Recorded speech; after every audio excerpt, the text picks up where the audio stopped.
it's time to present our second Gold Baton of the year.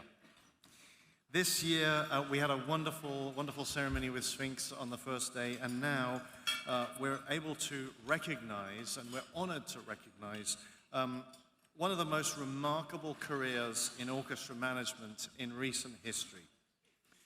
Not only was David Hyslop for 3 decades executive director of the Oregon, St. Louis, and Minnesota Orchestras, but he's subsequently achieved the most remarkable feat of being interim executive director for 14 orchestras over the past 2 decades. This is a literally unprecedented achievement. There's never been something like that in our field. David's commitment to helping orchestras and to jumping into the fray in incredibly difficult transitions has been a really remarkable service to our field. And we are just incredibly honored to be able to present the Gold Baton to him today. And as you know, we always like to have somebody to introduce the Gold Baton, and we wanted to have somebody this year who could talk very authentically about David's work. So it's my very great pleasure to introduce our friend Jennifer Teisinger, Executive Director of the South Dakota Symphony, and to make a few words about David, and then we'll hear from David. So please welcome Jennifer Teisinger.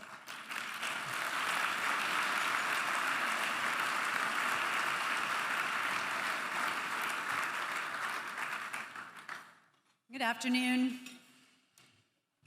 So I've only been in this orchestra management industry for 29 years, which is just under half the amount of time as my friend and mentor, David Hyslop, who has been at it for 61 years.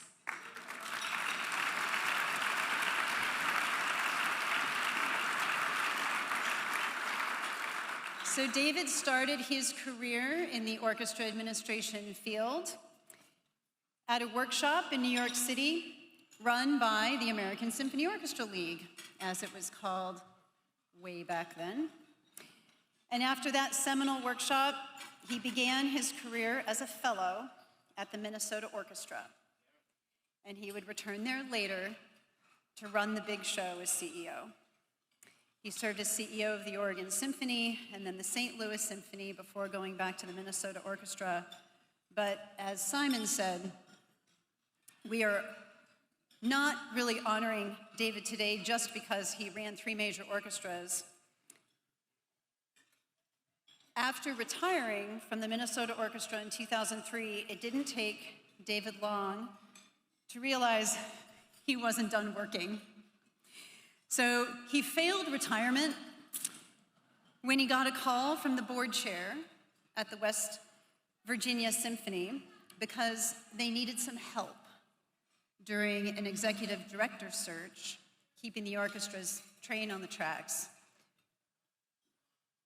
Would he come and serve as interim executive director? Sure. David was happy to help out in the interim. And from there, he went on to serve as an interim executive director 15 more times. 14 of the 16 interim executive director positions that David helped out with were orchestras. Here's the list. West Virginia Symphony, Tulsa Symphony, Dallas Symphony Orchestra, Louisville Orchestra, Stockton Symphony, Sun Valley Summer Symphony, Fort Worth Symphony, Omaha Symphony, South Dakota Symphony Orchestra, Orlando Philharmonic, the Amarillo Symphony, Oklahoma City Philharmonic, the Reno Philharmonic, and the Albany Symphony. So this means David spent a lot of time on airplanes. So I don't do a great David Hyslop impression, so here's a direct quote.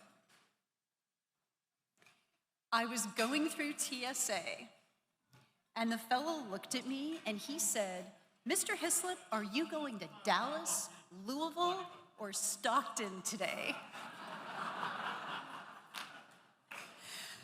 Not only did the TSA guy know his name, but he knew all the places that David was going.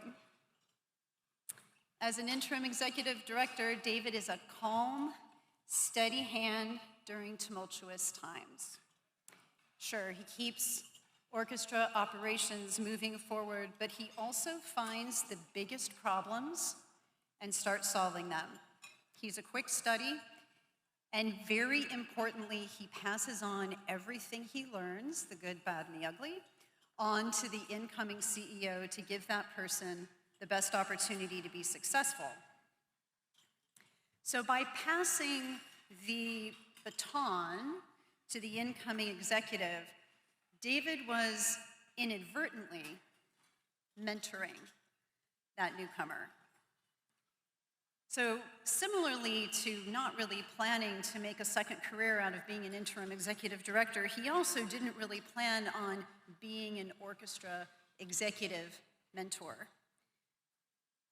But he is, for me and for many of us in this room. So when David gives you advice, he does it through a story.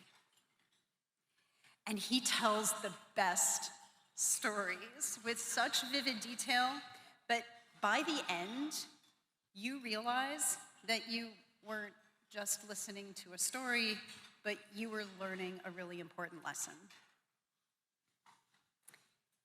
David says that enriching lives through great music is greater than ever right now. Is it easy? No. But when was it ever easy? I am a super fan of David Hyslop, and I adore this man. Congratulations. And on behalf of the League of American Orchestras and all of the orchestras in the field, it is my great privilege to present you with the Gold Baton Award.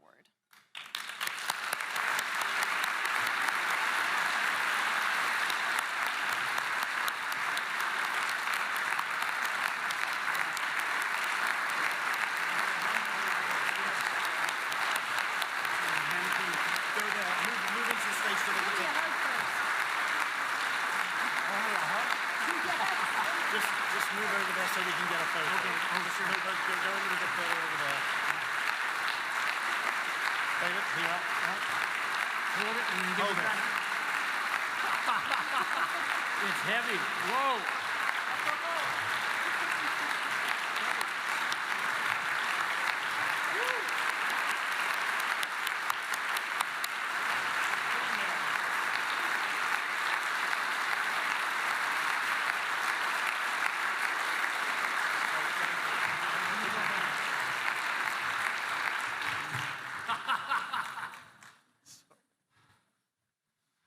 Well, first of all,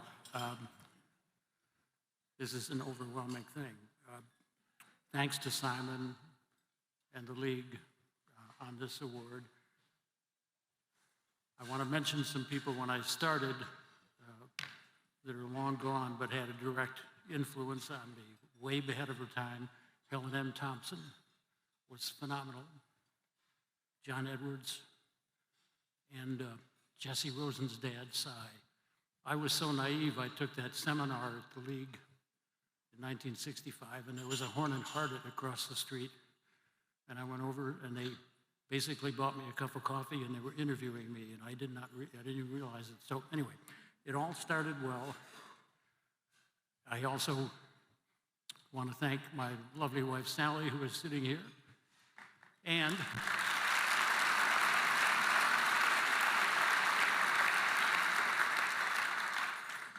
And I'm sure our son Alex has the record for coming in for this event. He came in from Canberra, Australia. That's where he lives. So thank you, Alex.